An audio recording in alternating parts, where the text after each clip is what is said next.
Good morning, good afternoon. Good afternoon. How are you? All week, and I still have issues with with technical aspect of it. I hope everything is good. How you doing, Mark? I'm good. How are you? Good, man. I'm good. It's been super intense this lockdown, but great and productive. What can I say? Yeah, how are you holding up in all of this? Now I'm doing better. Now I'm good. In the beginning was a mess because I was super anxious. I had no idea. I mean, I always heard about anxiety, but what I was feeling, oh, this is anxiety. Well, then I'm super anxious. What are we going to do? They were telling us that, no more performing. That's what they were telling us. And now I see a little bit more. I see better. The light at the end of the tunnel, and I don't see a train coming at me. But I've been very productive. I've been working on this movie for quite some time now. Super exciting. Once upon a time, lived the greatest inventor that ever there was. It's a really fun movie. I think this movie is historical. We will be watching this movie for the next 30 years in the holiday season. So it's fun. That's beautiful. Why do you think it's history making? Is the story, is the cast, the people involved.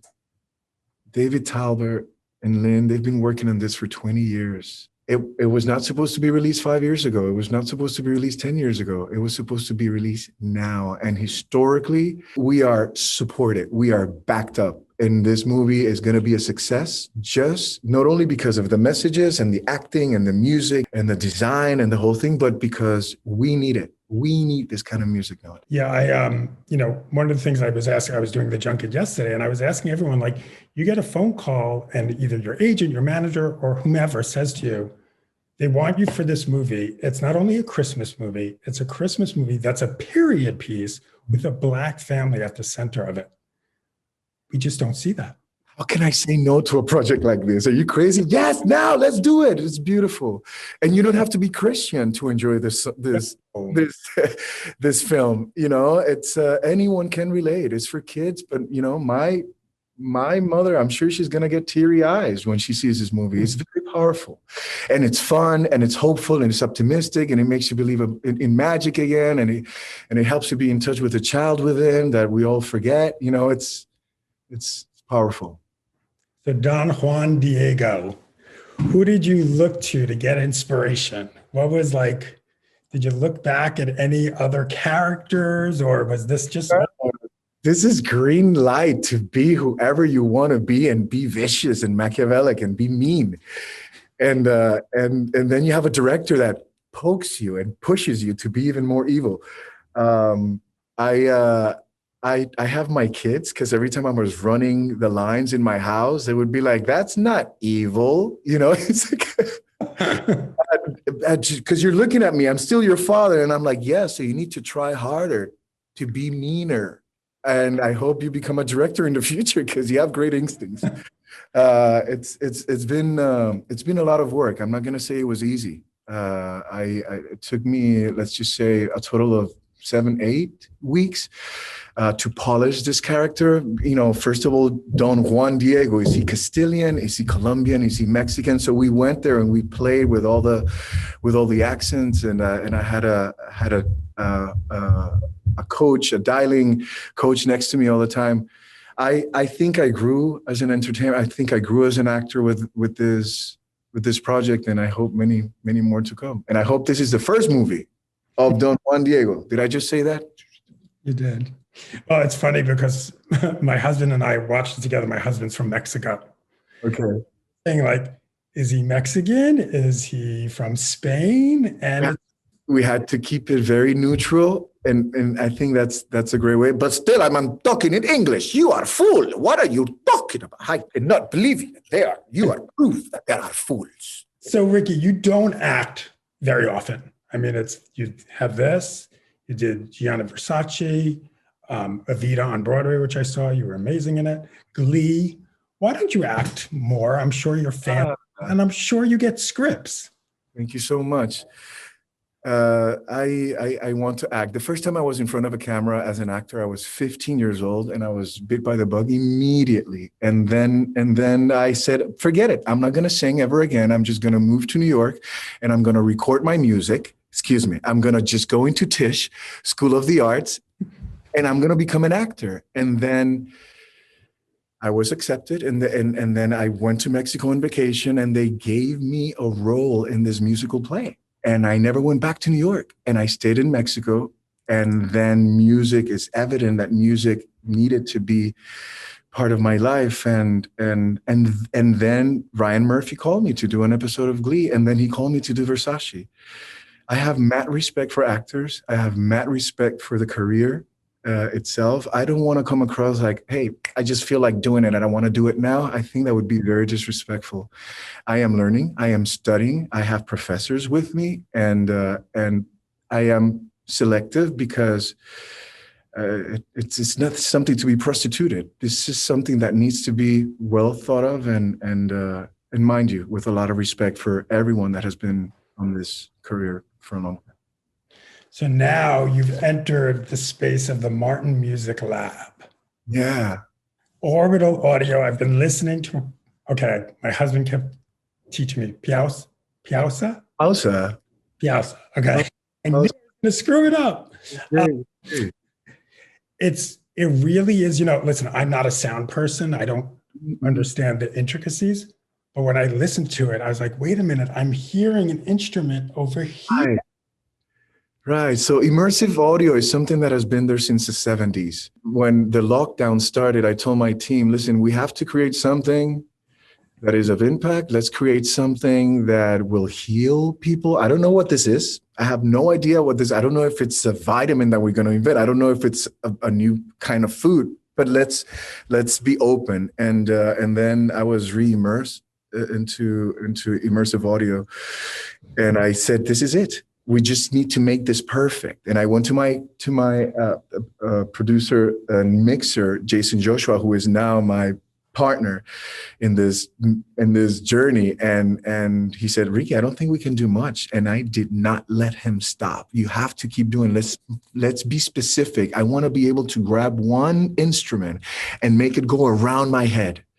And leave it here, and then grab the horns and make them fly around my head. So people didn't know what it was going to feel like. And then all of a sudden you have A$AP Rocky and people like Bad Bunny and other young musicians that are, what is this?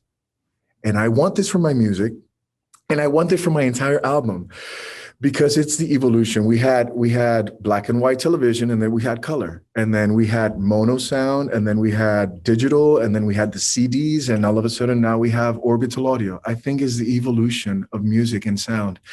With this saying, the amount of tentacles that are growing out of this idea pushes me to do wellness apps with orbital audio, where we can create guided meditation forums where we can just bring this kind of tranquility to people, where we have Tibetan monks or Gregorian chants singing around your brain. And with this, we are going to be talking to the medical field to see if there is something here for therapy, for Alzheimer's or for depression or anxiety, because I know that with the anxiety that I've been feeling in this lockdown, orbital audio always helps me, and it's very special. It's very, very special. So now, could you go back to your previous work and remix it with the new system, or do you have to do a whole new record?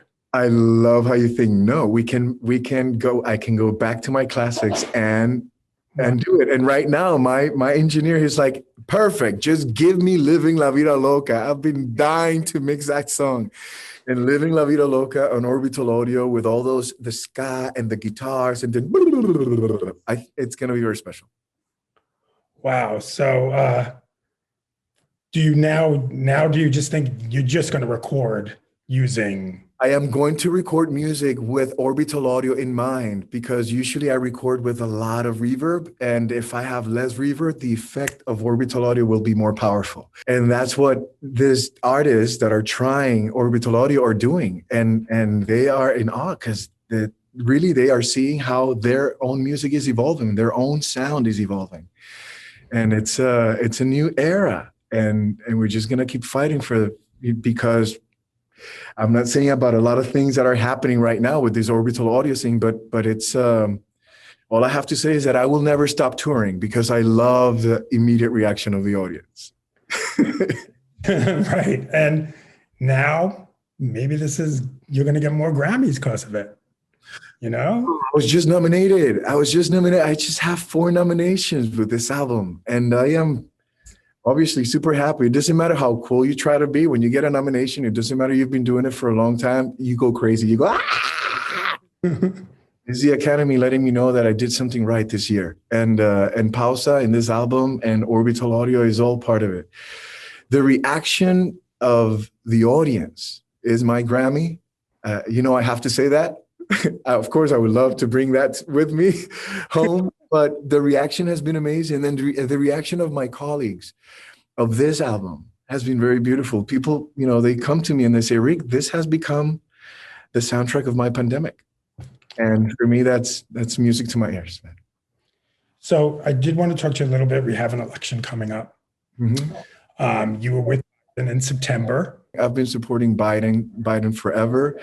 I think he is the only option we have, and he is great. And he has been, in politics all his life, and this is the moment. We all need to get together and be loud about the cores of this nation, and I am using my social media. 70 million people, regardless if you're from the US or not, are listening to me every day talking about the importance of change because it is scary.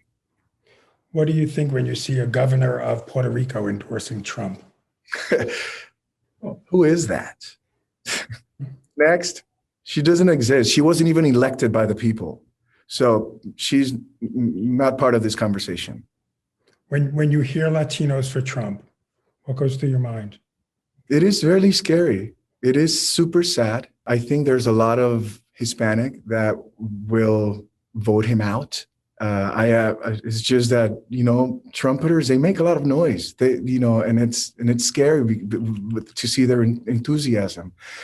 But us, we're doing what's right, the right way. And we'll see what happens in November. But I'm very optimistic. I am a Latino, gay, married to an Arab, living in Trump's America. We check all the boxes. Has it scared you these last 4 years? When you have 50 million people voting already, it's because we are not the only ones concerned about this. And for that, I am extremely happy. And we'll just take it one day at a time. And we've had plans of, listen, if we might leave the country. No, we have to stay here and we have to fight for our rights and what we believe.